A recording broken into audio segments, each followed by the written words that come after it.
Notre conférencier ce matin s'appelle Jacques Dumont. Jacques est originaire de Montréal.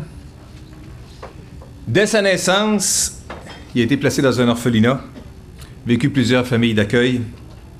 Et à travers l'orphelinat, à travers les familles d'accueil, il a expérimenté du rejet, manque d'amour, violence physique et verbale. Ça pas qu'un bébé, ça pas qu'un garçon.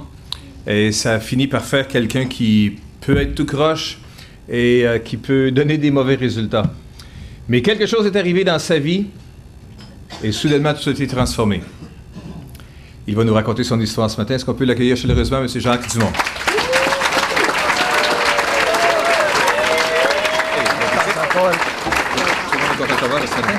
Merci beaucoup. Ben, bon matin tout le monde, ça va bien? Oui. Hey, là, on a bien mangé, les ventres sont remplies.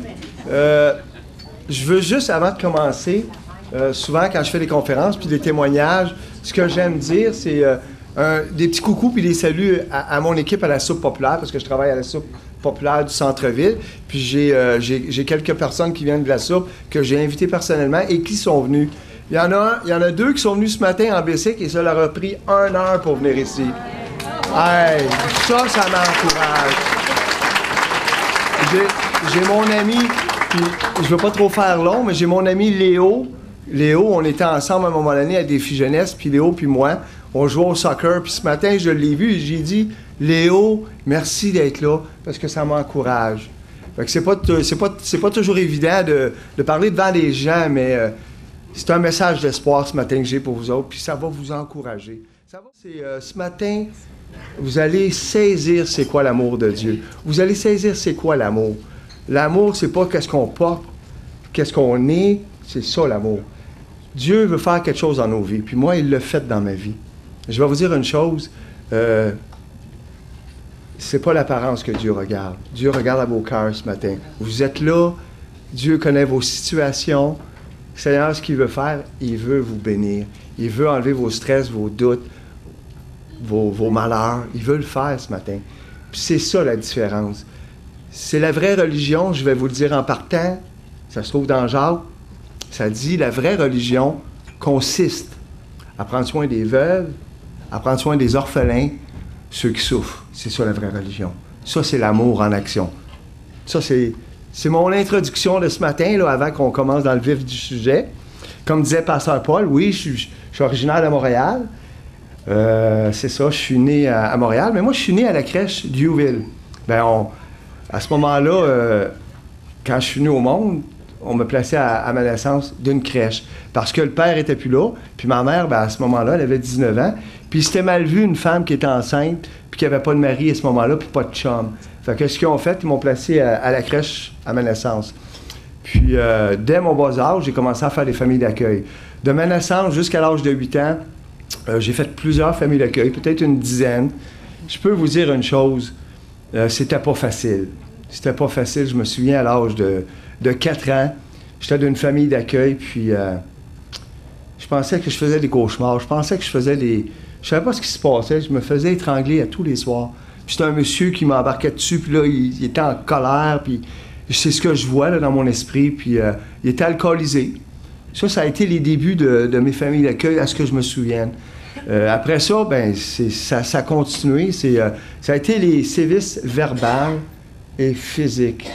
J'ai été empêché de manger, j'ai été dans une famille d'accueil.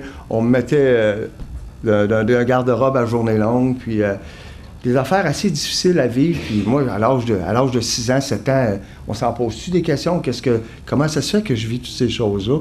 Puis je veux vous dire une chose, c'était pas évident. Tu sais, un cœur d'enfant de 6-7 ans, vivre le rejet, le manque d'amour. Moi, je me sentais pas aimé, là. Moi, je me sentais là, tiraillé, puis je me disais, voyons donc. Je me souviens, à l'âge de 6 ans, j'étais à Mascouche. Je regardais par la fenêtre, il mouillait. Puis là, j'avais 6 ans, là. Là, je me disais, qu'est-ce que je fais sur la terre? C'est-tu pour être battu, pour être violenté, être empêché de manger, être enfermé à journée longue dans ma chambre ou dans un garde-robe? Qu'est-ce que vous voulez qu'on fasse à cet âge-là? Moi, je suivais le courant. Ça a été de ma naissance jusqu'à l'âge de 8 ans, ça a été très difficile pour prendre mon envol d'enfant. Puis malheureusement, à l'âge de 8 ans, je voulais m'extérioriser comme n'importe quel enfant. Et je cherchais l'amour. Je cherchais l'être aimé, là. Je veux dire, je l'ai tellement eu difficile. Tu sais, je vous passe des bouts parce que ça a été difficile, là. Il y a des moments donnés, j'étais fouetté avec du fil électrique. On m'a déjà fait manger mes excréments. Tu sais, puis ça, c'est des petites affaires qui se sont passées dans ma vie. Puis ça dérègle la vie d'un enfant.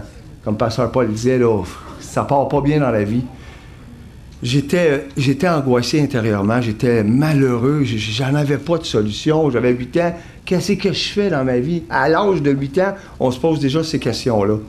Puis à l'âge de 9 ans, malheureusement, j'ai commencé à voler. Parce que ce que je voulais, c'est d'être accepté. Puis je commençais à voler d'un dépanneur. J'ai commencé à voler des chips, de la liqueur, des bonbons. Puis ce que j'aimais de ça, c'est que j'avais l'attention. J'avais plein de monde alentour de moi, des jeunes de mon âge. Là, puis, hey, c'est le fun, ça. Ça me donnait une importance. J'ai dit, hey, j'ai des amis parce que j'ai des bonbons. C'était le fun. C'était ma façon d'avoir l'attention des jeunes. Puis malheureusement, ça a pris de l'ampleur parce qu'à l'âge de 13 ans, j'ai commencé à prendre de l'alcool. Ma première bière que j'ai prise à l'âge de 13 ans, je l'ai pris d'un coup. Et j'ai tellement aimé l'effet. J'ai tellement aimé l'effet. Pourquoi? Parce que ça étouffait mon malaise. Ça étouffait mon malaise, puis j'ai dit, voyons donc, quelle sensation. Après l'avoir bu, j'ai dormi, je pense, 1 heure de temps. Tu sais, c'était ma première consommation, je l'avais bu d'un coup. Puis ce que j'aimais de l'alcool, c'est que je fuyais la réalité dans laquelle je me trouvais. Fait que j'aimais l'alcool, puis je suis devenu alcoolique assez rapidement. À l'âge de 13 ans, en même temps que l'alcool, j'ai pris de la drogue. J'ai mélangé les deux. Ça a fait un melting pot pour ceux qui ont déjà consommé, vous le savez. Hein? Drogue et alcool, là, ça accentue le buzz. Puis moi, ce que j'aimais de ça, c'est que j'étais bien, puis là, je ne voyais rien autour de moi. Puis j'ai continué à voler, malheureusement. Je suis devenu kleptomane, je volais à tous les jours. Inquiétez-vous pas, ce matin, là, il y a vos portefeuilles, vos sacoches, ils vont rester là. Je vous le dis tout de suite, je suis délivré de ma kleptomanie, je suis un homme honnête, mais c'est ça que j'étais devenu à l'âge de 15 ans. J'avais probablement fait toutes les maisons qu'il y avait à Lachenay, à Pantigny, puis j'étais un voleur actif. Puis moi, ce que j'aimais quand je volais, c'était l'adrénaline. Je cherchais des sensations fortes. Tu sais, quand on n'a pas de balise dans la vie, on n'est pas entouré, on n'a pas d'amour de parents. Moi, j'ai jamais connu ça. Moi, Jacques, je t'aime, ou une collab, ou, tu sais, de l'amour, de l'attention. J'avais jamais connu ça. Fait que moi, j'ai commencé à faire ma personnalité là, dans la famille d'accueil en faisant mes mauvais choix. Puis, c'est ça. Qui dit vol, qui dit drogue, qui dit alcool, dit prison. Malheureusement, à l'âge de 18 ans, j'ai fait ma première sentence à Bordeaux. Puis c'est à cause de mes vols. Puis ce qui était pas drôle, c'est que quand tu rentres en prison, c'est pas pour être rénové puis être meilleur. C'est que tu connais des connexions, des contacts. À un moment donné, j'étais sorti de prison, j'avais été couché chez la sœur à Monica Lamitraille. Tu sais, je dis, voyons donc, tu sais. Puis on s'outille en prison. Puis moi, je me suis outillé à ma façon parce que j'étais rendu assez loin. J'étais esclave, là. Je volais à tous les jours. Je consommais à tous les jours. Je prenais de la drogue à tous les jours. À l'âge de 27 ans, ce qui s'est passé, je vais vous le dire, c'est parce que moi, je faisais beaucoup d'entrées de prison, puis sorties de prison, puis à un moment donné, je m'étais retrouvé dans l'est de Montréal. Puis il m'avait offert d'aller en Jamaïque faire le transport de drogue d'un continent à l'autre. Mais j'étais prête à tout. Hey, il faut être sauté, là. À matin, là, je vous parle, là, puis souvent, je dis ça aux gens, c'est-tu de moi que je parle? C'est-tu de moi que je parle? J'ai dit, voyons donc. J'ai fait ça 2 fois, Jamaïque, Miami. Il faut être sauté. J'avais fait le transport en mangeant la drogue. Oui, mon Dieu, j'étais-tu malheureux? J'étais prête à n'importe quoi pour attirer l'attention. Moi, ce que je voulais, c'est d'être aimé. Ça, c'était mon but premier, mais j'étais tellement malheureux. J'étais esclave, j'étais pogné avec tout ça. Puis, veux pas, à l'âge de 27 ans, avant qu'il se passe quelque chose, je consommais des médicaments. Je consommais 2-3 grosses bières le matin pour arrêter de checker de la veille que j'avais pris dans ma journée une caisse de 24, 3 litres de vin. Je me piquais Je prenais de la cocaïne, du speed, je prenais tout ce qui pouvait rentrer dans la veine. Puis je rends grâce à Dieu que j'ai pas resté avec ça. Ça a pas duré longtemps. J'ai été plutôt vers la cocaïne, le crack, fumer, tout ça. J'étais perdu. Puis à un moment donné, une des dernières rentrées de prison, je consommais tellement, j'étais devenu paranoïaque, claustrophobe. Je peux-tu vous dire que c'est pas la bonne place pour souffrir de claustrophobie puis de paranoïa en prison? Parce que les cellules sont petites, là. Ils sont petites, puis quand tu rentres... Mais j'ai failli mourir cette nuit-là. J'étais tellement angoissé, puis là, j'étais claustrophobe, fait que c'est petit, j'étais en train de faire une crise, j'étais paranoïaque, là, il y avait plein de pensées qui venaient, là, puis je souffrais, puis j'ai eu peur vraiment de mourir. J'étais en train de perdre ma raison. J'étais en train de perdre ma raison. Ça fait peur. Puis ça fait peur quand on est pour partir ou mourir, puis on ne sait pas, quand on ne contrôle plus notre vie, on ne sait plus qu'est-ce qui va arriver, ça fait peur. Moi, j'ai eu peur ce soir-là. J'ai tellement crié fort en prison. Il y a 2 gardiens qui sont venus me voir dans la nuit. Qu'est-ce qui se passe? Là, j'étais en train de faire une crise. Il fallait que je sorte de la prison. Et on va à la porte. Là, je suis sorti dans Wing pour prendre mon... c'est une expression, là, c'est où est-ce qu'on s'installait quand on sortait de la prison. Je suis sorti là pour prendre mon souffle, pour reprendre... Je suis en train de mourir, je suis en train de virer fou. Là, les gardiens me regardent. Là, ils disent, ben, Monsieur Dumont, il dit, vous êtes en prison, il faut retourner dans la cellule. Ah, est-ce que ça a été dur? Ça a été dur. Puis là, je me souvenais, quand je suis rentré dans la prison, il y avait un Nouveau Testament dans la prison. Ben, oubliez ça, là, dans l'état dans lequel j'étais, je n'étais pas capable d'ouvrir ça puis de lire ça. Mais je me souvenais de quelque chose. Ma belle-sœur, Josée, à Montréal, m'avait déjà parlé parce qu'il me voyait comment j'allais. Hein. Je rentrais en prison, je sortais de prison, j'étais pacté. Des fois, on me retrouvait sur un édifice, sur un poteau, plein de bijoux, de l'argent, du sang. Je me demandais ce que je faisais là. C'est malade. C'était ma vie, j'étais comme ça. J'étais une locumène, j'étais dépravé, je ne savais plus où est-ce que j'allais avec ma vie. Puis à un moment donné, je me suis souvenu de ça en prison. Ma belle-sœur m'avait dit, Jacques, si ça va mal dans ta vie, m'en dis donc à Dieu. M'en dis donc si lui, il ouvrirait pas les écluses des cieux pour toi. Moi, Jésus puis le bon Dieu, là, va te promener avec ça, je voulais rien savoir de ça. Parce que je croyais pas en l'amour, je ne croyais pas, je n'avais pas confiance en personne. Avec la vie que j'avais menée quand j'étais jeune, c'était pas fort.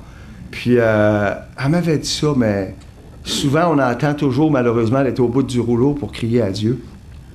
C'est ça que j'ai fait, je me suis mis à genoux, puis j'ai dit au Seigneur, ben Seigneur, si tu existes vraiment, fais quelque chose. Cette nuit-là, j'ai décidé de prendre le volant de ma vie, parce qu'à toutes les fois que je conduisais, je pognais le fossé. La minute que j'ai décidé de relâcher, puis j'ai décidé de faire confiance à Dieu en prison, j'ai donné mon volant, j'ai dit « Seigneur, je te le donne ». Je l'ai dit par la foi, probablement, parce que j'étais pas mal magané à ce moment-là. Il s'est passé de quoi de cette nuit-là? Parce que j'avais demandé dans ma prière, je dis « Seigneur, si tu existes vraiment », j'avais entendu parler d'un centre de réhabilitation Défi Jeunesse, c'était basé sur la foi. Puis j'avais dit au Seigneur, si tu me sors de prison, j'étais tellement au bout du rouleau, j'avais tellement peur, j'ai dit, tu me sors d'ici, je vais aller en formation à Défi Jeunesse. Le lendemain matin, 2 autres gardiens viennent me voir. Ah, ça parle mieux, je pense, ça. Tu correct, pareil? Oh, quand je... Ouais. Oh, bonjour. Ouais, c'est correct. Oui, merci, ça. 2 autres gardiens viennent me voir et me disent, Monsieur Dumont, vous êtes libéré. Mes 2 bras ont tombé à terre. Ben voyons donc. J'ai su à ce moment-là que la prière était efficace. J'en revenais pas. J'avais pogné une sentence de 3 mois. Je faisais seulement 4 jours que j'étais là. Puis le lendemain matin, au lendemain de ma prière, 2 gardiens viennent me voir, Monsieur Dumont, vous êtes libéré. À partir de ce jour-là, je vous dis, la gang, ma vie, elle a commencé à être transformée. Ça dit dans les psaumes, quand un malheureux crie, l'Éternel entend. L'Éternel entend. Mais Dieu m'a entendu cette nuit-là à Bordeaux. Il m'a dit, lui, je vais m'en occuper. Il est sincère, parce que j'étais prêt. J'ai été à Défi Jeunesse, après ma sortie de prison. Je devais me ramasser à Bordeaux de temps en temps pour signer un papier. Puis à un moment donné, j'y ai pas été. Bon, bref, je suis descendu quand même à Défi Jeunesse. J'ai fait mon entrée à Défi Jeunesse, une formation pour ceux qui ont des problèmes avec l'esclavage, de drogue, alcool, sexe, jeu, nommer toutes les dépendances, il y en a beaucoup. Puis à Défi Jeunesse, ce qui est la différence, c'est basé sur la foi.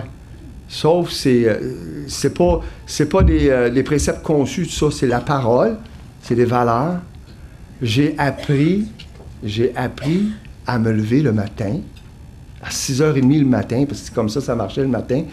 J'ai appris à me lever le matin, à faire mon lit. J'ai appris à faire la vaisselle, à travailler. J'ai appris à me responsabiliser. Mais j'ai appris à connaître le Dieu qu'on parlait ce matin, le Dieu d'amour. Moi, c'est ce qui a chambardé ma vie. C'est ce qui a transformé ma vie.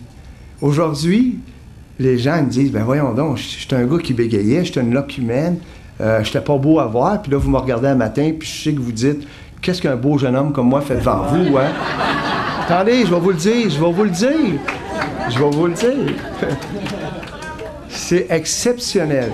La minute que j'ai fait confiance, puis j'ai décidé de relâcher, puis de dire, OK, Seigneur, je te donne tout. Ce que j'ai expérimenté à Défi Jeunesse, vu que c'était basé sur la foi chrétienne, j'ai appris le pardon. Pourquoi le pardon? Ben, hein, vous le savez, avec ce que je viens de vous conter, moi, les parents qui m'ont égorgé, qui m'ont fouetté, qui m'ont fait des sévices, je les portais pas bien dans mon cœur parce que j'avais pas d'amour, puis j'avais de la haine pour eux autres. Puis si je devais les voir, sûrement, je leur ai arraché la tête en bon québécois, comme on dit, mais j'avais de la colère et de la violence à l'égard de ça. Mais à Défi Jeunesse, ils m'ont parlé du pardon de Dieu. Ben, comment je peux pardonner, moi? Puis, moi, toujours me souvenir de ça. Mais il y a quelqu'un qui m'avait dit, Jacques, qui dit, si t'es pas capable pour le moment de pardonner, prends-toi un papier, puis tous ceux que tu as dans ton esprit, que tu leur en veux, marque-les. C'est ce que j'ai fait.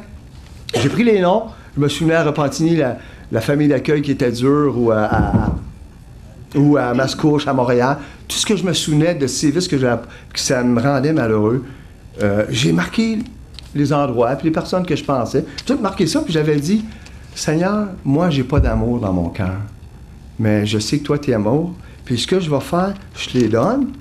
Pendant que je prie, je te les donne. Moi, je ne suis pas capable de les aimer, mais pardonne-leur parce que moi, je ne suis pas capable. C'est ça que j'ai dit dans ma prière. Puis, à ma grande surprise, à peu près un an après, pendant que j'étais en formation, parce que la formation à Défi Jeunesse, c'était 12 mois. Puis, à Défi Jeunesse, oui, tu apprends à connaître Dieu, mais tu travailles, il y a des sports, il y a des activités, il y a des tâches, il y a tout. Mais tu apprends à travailler sur ton comportement. Mon comportement, il faisait dur. C'est sûr, tu sais, quand j'ai grandi un peu dans la rue, là, je couchais dans les portiques, j'ai couché dans les écoles, j'étais un itinérant quasiment, là. Je restais dans un appartement, je payais pas, je me sauvais, j'allais dans un autre appartement, il y a plein de choses qui découlent de tout ça. Mais à Défi Jeunesse, quand j'ai expérimenté le pardon, j'en revenais pas, je disais, ben voyons donc. Puis à un moment donné, j'étais un kleptomane, j'étais un alcoolique, j'étais un drogué. Fait que moi, j'apprenais avec la parole, qui délivre, qui libère. J'ai appris à connaître le Seigneur. Quand j'étais arrivé à Défi Jeunesse, on fermait la lumière dans le dortoir. Ben, on avait un dortoir, plusieurs lits, plusieurs gars qui avaient tous des problèmes. Puis on fermait la lumière, puis moi, j'avais peur dans le noir. Ben, je me levais la nuit, je rallumais la lumière. J'avais vraiment peur, parce que j'étais claustrophobe, paranoïaque, fait que ça allait pas bien entre les deux oreilles à ce moment-là. Quoique ça va mieux aujourd'hui, merci Seigneur. Mais... là, il y a un gars qui me dit, je lisais les évangiles, puis il y a une place qui dit dans Jean 8, le verset 12, Jésus va dire de lui-même, il dit, je suis la lumière du monde, celui qui me suit ne marchera plus dans les ténèbres, dans la noirceur. Je me suis pris cette parole-là, je m'en suis approprié, j'ai dit, Seigneur, je vais avoir ça, la lumière. Je vous mens pas, j'ai plus jamais eu peur dans le noir après ça, parce que j'avais Jésus dans mon cœur. Puis je savais que Jésus était ma force, mon soutien. C'était exceptionnel. Ça a été une des premières victoires que j'ai eues par rapport à moi-même. Après ça, il y a eu l'alcool. Je me souviens, après 3 mois, il a fallu que je sorte de Défi Jeunesse. On avait une sortie. J'étais allé à Montréal en autobus, tout ça. Je suis dans l'autobus, c'est la rue Papineau. Dans mon esprit, 2 bocs de bière qui me viennent tout de suite. Hein? Puis là, je m'étais préparé. J'ai dit, Seigneur, ta parole est puissante. Elle va me délivrer. Puis ça dit dans Corinthiens 10, 13, « Aucune tentation ne vous est survenue, mais Dieu qui le permet vous donnera aussi le moyen de vous en sortir. » J'ai dit, « Seigneur, moi je m'appuie sur ça.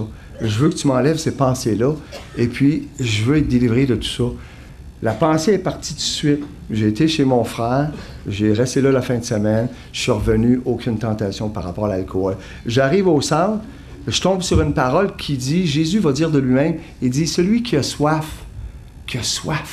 qui vienne à moi. Il dit, puis moi, dira Jésus, l'eau que je vais lui donner va jaillir jusque dans la vie éternelle, puis il n'y aura plus jamais soif. On ne parle pas du café de ce matin, puis du jus d'orange, de l'eau. Vous savez comme moi, hein, quand on finit de manger ou on fait de la course, on va toujours avoir soif. Oh, il y avait quelqu'un qui avait soif? Mais je vous dirais, à ce moment-là, il s'est passé un miracle, une autre délivrance. J'ai plus jamais eu soif de l'alcool. J'ai été délivré de l'alcool définitivement. Puis je buvais une caisse de 24 par jour à la fin de mon temps, là, les 2 dernières années, 3 litres de vin. Et je me piquais, je consommais. Puis Dieu, Jésus, m'a délivré de mon alcoolisme, de mon obsession. Il a transformé mes pensées. Il les a changées complètement. Moi, j'ai dit, ben voyons là, c'était incroyable. C'est donc bien bon. Puis à un moment donné, je vais vous dire ce qui s'est passé par rapport à ma nouvelle naissance. J'étais à Défi Jeunesse. Puis on faisait comme on fait ce matin. On chantait des chants, puis on chantait à Dieu. Puis à un moment donné, moi, je suis dans mon esprit, puis par abandon, je levais mes mains au ciel. Je disais, Seigneur, merci pour ton pardon. Merci pour... Puis à un moment donné, j'ai comme eu le Saint-Esprit. Le Saint-Esprit est venu convaincre mon cœur que j'avais besoin d'un sauveur. Puis là, j'ai dit, Seigneur, j'ai vu ton œuvre, j'ai vu ton action depuis que j'ai prié en prison. Le chemin que tu as aplani, je le vois, je le sais, je l'ai vécu. Puis là, j'ai dit, Seigneur, je te donne ma vie. Puis ça dit dans Romains que si on confesse le Seigneur Jésus-Christ, si on croit dans notre cœur que Dieu l'a ressuscité des morts, on est sauvé. Ce que vous ne savez pas, c'est qu'il ne dit pas si tu as de l'argent, si tu es beau, si tu fais des œuvres. Non, non. Si tu crois au Seigneur Jésus. Moi, j'ai dit, Seigneur, je crois en ton Fils. Je crois qu'il est venu mourir à la croix pour moi. Puis il a ressuscité, il n'est pas juste mort, il a ressuscité d'entre les morts pour nous donner la vie. Nous donner la vie à tout le monde. Parce qu'il n'est pas resté mort. Puis moi, j'ai saisi ça par la foi. J'ai dit, Seigneur, c'est ce que je veux. Puis je suis devenu une nouvelle créature en lui. C'est spirituellement parlant que ça se passe. C'est pas, on parlait tantôt à la table, c'est pas logiquement. Logiquement, ça ne marchera pas. Il ne faut pas rationaliser Dieu. La foi, c'est un pas, hein? Faire confiance. Puis je peux vous dire, quand j'ai eu terminé ma formation à Défi Jeunesse, j'étais délivré de la cigarette, je fumais 2 paquets par jour. J'étais délivré de l'alcool, j'étais délivré de la drogue, j'étais délivré des crimes. Moi, je ne suis plus un criminel aujourd'hui. Moi, je ne suis plus un criminel. J'ai eu le pardon de la GRC, j'ai plus aucun dossier qui va ternir ma réputation. Je suis blanc comme neige. Hein? Le sang de Jésus, quand il nous lave, c'est comme ça qu'on devient. Il nous pardonne. Puis tu ne te demandes pas parce que tu es beau, parce que tu as de l'argent, non. Juste par obéissance, c'est ce que j'ai fait, puis c'est ce que je suis devenu. C'est sûr que quand je suis sorti de Défi Jeunesse, tout était beau, je me suis trouvé un travail. Je suis devenu un technicien spécialisé, j'émaillais des baignoires. Fait que ça, j'ai fait ça pendant 8 ans de temps.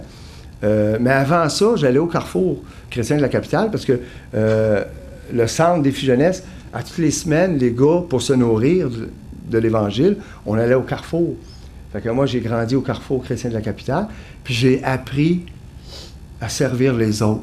J'ai appris d'arrêter d'être égoïste, égocentrique, orgueilleux.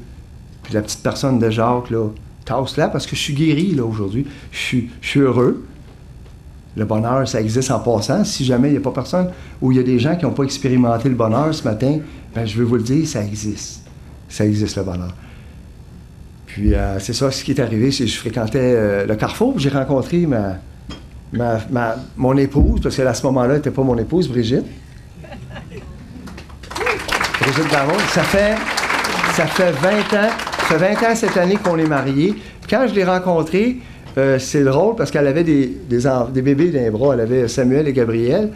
Et c'était les enfants du président du conseil d'administration de Défi Jeunesse. C'est drôle, hein, les parallèles, comment ça se fait. Fait que moi, je connaissais les enfants et c'est comme ça que j'ai pu connaître ma chouchoune, comme je l'appelle. Mais ça, c'est moi. Mais tu sais, il y a un adage qui dit chaque voyou trouve sa voyelle. Ben moi, j'ai trouvé une belle voyelle. Je peux vous le dire. Mais il n'y a pas personne. C'est ce matin, vous autres, c'est le fun, là. Vous me voyez transformé, tout bien beau. Mais il n'y a pas personne qui aurait cru en Jacques un ancien voleur, un ancien bum, un gars de la rue, qui volait les autres, qui était manipulateur. Il n'y a pas personne qui aurait cru que Jacques serait marié un jour. Moi, il y a des frères de famille d'accueil qui descendent de Montréal ou que je contacte avec eux autres. Eux autres, là, ils commencent à comprendre. Bien là, il se passe quelque chose avec Jacques. Après 20 ans, puis une goutte d'alcool, puis de drogue, puis de prison, un homme qui est transformé. Oui. Déjà? Oh, enlève ton doigt, je vois pas le 10 minutes. OK? Ah oui, il marque 0. On va... 10 minutes déjà, c'est exceptionnel, ça va vite. Mais écoutez, peut-être pour fermer la boucle comme il faut, c'est sûr qu'aujourd'hui, je travaille d'une soupe populaire. Je suis directeur à la soupe populaire du Café Rencontre au centre-ville. On sert au-delà de 250, 400 repas par jour. J'ai mes amis qui sont là. Je pense à Jonathan, Fidèle, Marie-Pierre. En tout cas, il y en a plusieurs. Merci d'être là. Je travaille à la soupe populaire. Puis, c'est ça, on sert des repas. Puis le slogan de la soupe populaire, l'espoir est aussi au menu. À tous les midis, on apporte un mot de l'Évangile. Hein, les gars? Vous le savez. Puis il y a des gens que ça graffine, ils n'aiment pas entendre l'Évangile, tout ça. Puis moi, je leur dis, un respect, ceux qui ne veulent pas entendre, allez dehors. Puis on veut vraiment encourager les gens. L'espoir est aussi au menu. C'est pas quelque chose qui condamne. C'est l'espoir. Ça donne une solution, une raison d'être. Puis moi, ben là, c'est sûr que ça fait au-delà de 17 ans. Quand j'ai rentré à la soupe populaire, c'est le pasteur Michel Godin qui était au Carrefour chrétien de la capitale. Il m'avait dit « Jacques, je te verrais travailler à la soupe populaire. » Puis bon, finalement, de fil en aiguille, je me suis retrouvé à la soupe populaire. Puis ce qui est exceptionnel à la soupe populaire, c'est de prendre soin des gens. Dieu a pris soin de moi, puis il prend soin encore de moi. Il dit dans Matthieu 28 qu'il serait, Jésus dit, qu'il serait avec nous à tous les jours de notre vie. Fait que quand je me lève le matin, j'ai plus de misère, de peine, je suis plus angoissé, je suis heureux. Je sais que quand je vais aller travailler à la soupe populaire, il va se passer des choses parce que les gens ont besoin d'être aimés, ils ont besoin d'avoir de l'accolade. Ils n'ont pas besoin d'être condamnés. Puis hey, non, ils ont besoin d'être aimés. Moi, la soupe populaire, c'est ce que je fais tous les jours. Vous savez, ce qui me fait que je suis ici et je suis à l'aise, c'est parce que c'est mon talent. Je suis proclamateur, j'aime proclamer l'Évangile. C'est pas dur pour moi. Pourquoi? Parce que je le vis. Je vis ce que je lis. Quand tu vis ce que tu lis, c'est exceptionnel. C'est un autre paire de manches. C'est une autre vie. Je vous dirais que à la soupe populaire, j'ai emmené des gars à Défi Jeunesse. J'ai été voir des gars en prison. Je leur ai témoigné ce que je vous ai dit ce matin. Qu'est-ce qui t'est arrivé dans ma vie? Puis à un moment là, il y a un gars qui me dit « Jacques, je vais voir ce que tu as. » J'aurais jamais cru qu'il y aurait des gens qui viendraient me voir. « Jacques, tu es heureux. Tu respires le bonheur. Je veux avoir ce que tu as. » Je croyais pas ça, que ça existait. Ben, il y a plusieurs personnes qui sont venues me voir. Puis ils m'ont dit « Jacques, on va voir ce que tu as. » Je m'en suis occupé. J'ai pris soin comme le bon Samaritain. J'étais le vrai Samaritain, pas les deux autres, là, mais le dernier, celui qui a pris soin. Mais qu'est-ce que ça a découlé de tout ça? Je vais vous le dire. Voilà 2 semaines, à un moment donné, non, une couple de mois, il y a un homme qui vient me voir. Il dit « Jacques, comment ça va? » Il y a du monde à la soupe populaire. Hein? Il y a 250, 400 personnes qui le raillent. Il dit « Ben oui, Jacques, c'est toi qui s'est occupé de moi. Tu m'as trouvé une place pour aller coucher. Tu m'as donné de la nourriture. Tu as pris soin de moi. Maintenant, je suis intervenant, Jacques, à cause de toi. Je m'en vais me marier cet été. Ben voyons donc. Lui, il travaillait intervenant à Saint-Nicéphore, un autre centre de... Savez-vous, on voit pas tout, hein? On voit pas tout, mais c'est ça qui se passe quand on partage notre foi. Les gens ont tellement besoin. Puis il faut pas avoir peur que Dieu les aime. Moi, ce qui m'a touché, je vais vous le dire, peut-être en terminant. Moi, ce qui m'a touché de Dieu, c'est son amour.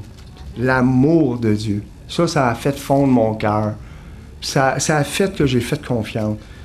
Puis il y a quelque chose dans Corinthiens, moi, je trouve que c'est le chef-d'œuvre par excellence, le littéraire. Ça se trouve dans Corinthiens 13, qui dit, moi, c'est ça qui m'a transformé, qui dit, l'amour est patient. Moi, il y a des gens qui ont été patients avec moi. Parce que quand je suis venu à Défi Jeunesse, je n'étais pas parfait. Là, je commençais mon cheminement. J'avais des bébites, hein, on le sait. Bon, je n'étais pas tout repos. Ils m'ont rajouté d'1 mois ma thérapie. Ils m'ont gracié de 200 heures de discipline parce que j'étais bougeant. Puis bon, ils ont eu pitié de moi. Mais je vais vous dire ce que l'amour, ça fait. L'amour est patient, l'amour est serviable. Il n'est pas envieux, l'amour ne se vante pas, il ne s'enfle pas d'orgueil. S'il ne fait rien de malhonnête, il ne fait rien de malhonnête, il ne cherche pas son intérêt. Ça, c'est dur pour nous autres. Les êtres humains, c'est dur. On est attaché à notre chair qui vaut pas cher, mais qu'est-ce que vous voulez qu'on fasse? C'est la réalité dans laquelle on se trouve. Il dit, il ne médite pas le mal. Il ne médite pas le mal. C'est pas facile, ça. Il ne se réjouit pas de l'injustice, mais il se réjouit de la vérité. C'est ça, l'amour. Il pardonne tout. Wow. Il croit tout, il espère tout, il supporte tout. Ça, c'est mon directeur à la soupe populaire. C'est de lui que j'ai appris pas mal. Michel, ceux qui connaissent Michel Godin. Michel, lui, c'est l'amour, pardonne tout, croit tout, soupçonne pas le mal. Mais à un moment donné, là, tu te dis, ouais, mais là, pas trop, là, tu sais. Ouais. Encore, ouais. Pas trop. Il espère tout. L'amour ne succombe jamais. Que ce soit les prophéties, elles seront abolies. Les langues, elles cesseront. La connaissance, elle sera abolie. À la fin, c'est dit, maintenant, donc, ces trois choses demeurent. La foi, l'espérance, l'amour. Mais la plus grande, c'est l'amour. Puis l'amour de Dieu, elle, est inconditionnelle. Pas parce que Jacques, des fois encore, il déraille un peu, ou j'ai des mauvaises attitudes, ou je suis en colère face à quelqu'un, ou quelqu'un me joue une vite à la soupe populaire, parce que je suis bien placé pour diriger ces gens-là, ceux qui veulent m'enfiroiper. J'ai un très bon discernement en passant. C'est sûr que... Mais c'est ça. C'est malgré tout, c'est d'aimer les gens comme ils sont. C'est l'amour. C'est l'amour qui va rester. C'est l'amour qui va demeurer. Puis quand je lis ça, comme ce matin, je vais vous le dire, je suis loin de ça encore. Mais je m'inspire de la parole. Je me dis, Seigneur, viens m'aider. Remplis mon cœur de ton amour, de ta compassion. Parce que nous autres, on n'est pas capable de le faire. Vous le savez, on n'est pas capable. C'est impossible. C'est impossible. Moi, ce matin, avant que j'invite le pasteur Paul à venir juste terminer en prière, prenez en considération que si vous faites appel à Dieu, il va répondre. Celui qui frappe, il va ouvrir. Celui qui demande, il va être répondu. Moi, pourquoi je suis heureux aujourd'hui? C'est à cause de sa parole. Josué 1:8, que ce livre de la loi ne s'éloigne point de ta bouche. Médite-le là, jour et nuit, puis agis selon fidèlement tout ce qui est écrit. Il dit, c'est alors que tu auras du succès, c'est alors que tu réussiras, c'est alors que tu seras heureux. Et c'est pour ça que je suis heureux. Je ne suis pas parfait, loin de là, mais j'aime mieux suivre ses préceptes à lui que les miens, qui étaient nébuleux. J'étais toujours en prison, j'étais toujours malheureux, je n'étais pas capable de me défaire de mes tourpénouches de vis. Quand je suis venu à lui, j'ai dit « Wow, ça c'est de l'amour ». C'est ça qui est notre Dieu. Notre Dieu, il est amour, puis il veut nous pardonner, il veut nous prendre la main, puis il veut qu'on vienne à lui. Maintenant, comme je dis souvent, la balle est dans votre camp. C'est de savoir si vous voulez l'accepter. Vous savez, avant de terminer, puis d'inviter le pasteur Paul, il y a un passage qui dit « Il y a plus de plaisir à donner qu'à recevoir. » Demandez ça à un boxeur. Lui, il a mieux donné, lui aussi. Mais c'est vrai. C'est des choses qui sont vraies. Quand tu donnes aux autres, quand tu fais du bien aux autres, ça te revient, ça te transforme, ça te change. Pourquoi? Tu es obligé de laisser la place à Dieu. Parce que toi, tu ne seras pas capable de le faire. Amen. Amen. J'aimerais inviter le pasteur Paul peut-être de conclure. Merci beaucoup. Merci beaucoup. Merci beaucoup. Que Dieu vous bénisse. Merci. Merci beaucoup, Jacques, pour ton histoire de la prison à la vraie liberté. Puis je vais juste inviter Jean-Mathieu à nous interpréter un autre chant. Celui-là est un petit peu plus connu. Si vous ne connaissez pas les paroles de tous les couplets, vous pouvez quand même chantonner l'air avec nous. Je vais essayer de vous aider pour les paroles. C'est Grâce infinie. En fait, ce chant-là, on le connaît, on l'entend souvent dans les enterrements. Hein? Le classique, là, à la cornemuse, on entend l'air de Grâce infinie. En fait, ce chant-là, c'est pas un chant d'enterrement du tout, c'est un chant de vie, c'est un chant...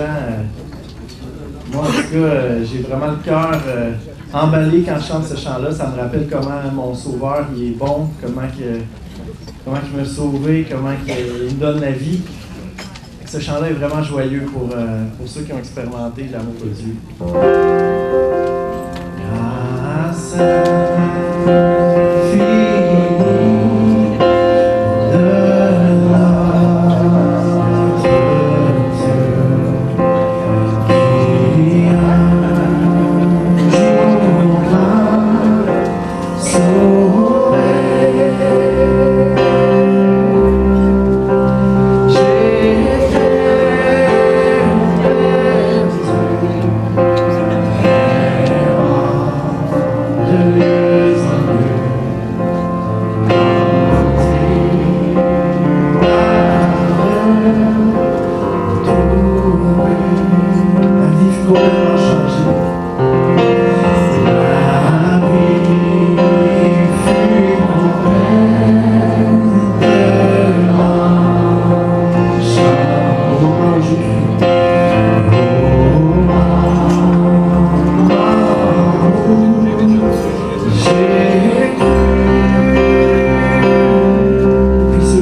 notre Dieu, qui un jour m'a sauvé.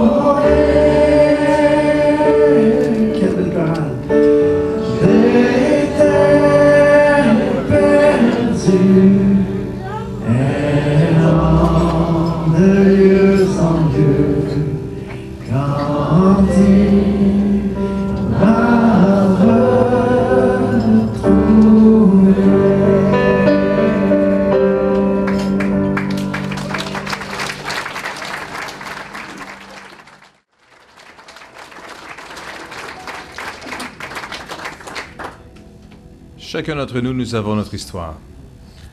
Elle est différente certainement de celle de Jacques. Peut-être avec certains parallèles, mais avec d'autres différences sans aucun doute. La réalité, c'est que Dieu veut tendre la main à chacun d'entre nous aujourd'hui. Et c'est juste important de se rappeler que même si on n'a pas vécu la même histoire que lui, nous pouvons certainement connaître la même issue que lui. L'assurance que ses péchés sont pardonnés, une nouveauté de vie en Jésus-Christ, ça nous est offert à chacun d'entre nous, c'est universel. Parce que ce qui est universel aussi, c'est que nous sommes tous pécheurs. La Bible nous dit que tous ont péché et sont privés de la gloire de Dieu. Mais ils sont gratuitement justifiés par la foi en Jésus-Christ. Jésus est venu en effet pour offrir sa vie en sacrifice pour que nous puissions avoir la vie éternelle et qu'on puisse être pardonnés. C'est pas avec nos efforts qu'on va pouvoir se changer. C'est pas en essayant de changer des choses que les vices profonds seront transformés. Mais c'est simplement en laissant la puissance à celui qui peut faire la transformation de venir le faire. On ne peut pas se sauver soi-même, mais quiconque va faire appel au nom du Seigneur sera sauvé. Et tout ce que nous avons à faire, c'est simplement l'invoquer et lui demander son aide et son secours aujourd'hui. Est-ce que je peux juste vous inviter à fermer vos yeux un moment? J'aimerais juste qu'on fait prier ensemble. 2 voies sont placées devant nous aujourd'hui, la voie de la vie ou la voie de la mort. Je veux juste vous inviter à choisir la voie de la vie. Et si c'est le désir de votre cœur aujourd'hui, j'aimerais juste vous inviter à prier avec moi.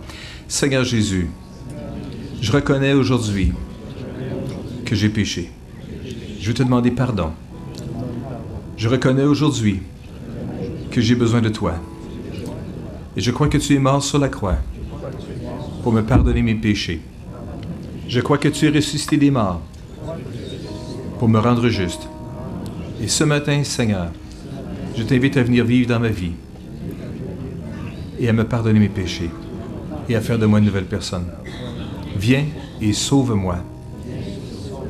Change ma vie. Amen.